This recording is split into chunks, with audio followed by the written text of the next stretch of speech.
Le frustré a tendance à frustrer ou encore le frustré, il frustre. Le poltron décourage. Entends par poltron quelqu'un qui manque de courage. Tu vas être en train d'entreprendre. Quelqu'un viendra te dire, tu ne penses pas que la concurrence est trop rude, la corruption est tellement élevée, tu penses que tu vas t'en sortir, telle personne fait mieux que toi, elle a plus d'influence que toi, je pense que tu devrais abandonner et te lancer dans ci et ça. La personne va t'envoyer des paroles qui vont mettre ton mental bas. Si tu n'y prends garde, tu finiras par abandonner. Et la personne aura atteint son but.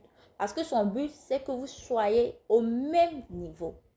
Pourquoi les frustrants ont tendance à frustrer, les patrons découragent? Parce qu'ils se disent que pourquoi ce que je n'arrive pas à faire, une autre personne fait au fait.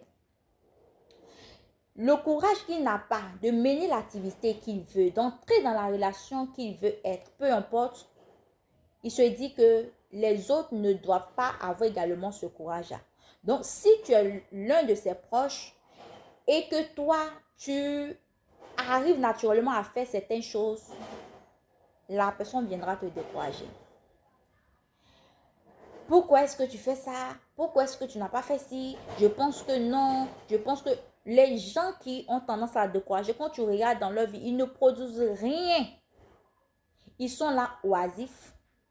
Mais ce sont eux qui savent ce qui est bon, ce qui est meilleur, ce qui n'est pas bon, ce qui n'est pas bon, ce qui est meilleur. Ils ne vont jamais te donner des paroles qui t'emmènent à te dire, waouh, on m'encourage, on me soutient. Ils t'enverront toujours des paroles pour te mettre au plus bas niveau, dans le but que vous soyez tous pareils. Regarde, tant que tu poses des actions, tant que tu fais des choses qui ne font du mal à personne, qui ne vont pas à l'encontre de tes principes, de tes valeurs, ferme tes oreilles, ferme tes yeux sur plusieurs choses et avance. Vois à qui tu prêtes tes oreilles. Parce que la personne à qui tu prêtes tes oreilles, qui répète à longueur de journée des paroles qui ne te construisent pas, mais qui te détruisent, finira par avoir le dessus sur ta vie. Aux personnes frustrées, je veux vous dire ceci. Votre frustration ne doit pas être un sentiment que vous déversez sur les autres, mais un sentiment qui doit être comment je vais vous dire ça? Vous devez vous en vouloir au fait, voilà. Si je ne suis pas assez courageux ou courageux pour faire cela, qu'est-ce qui m'emmène à faire ceci? Quelles sont les voies que je peux trouver pour m'en sortir? Pas dans le but de venir nu aux autres.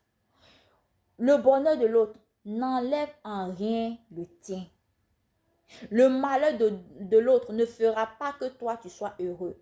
Aujourd'hui, par exemple, on touche du bois, on dit que tel milliardaire a perdu ses milliards.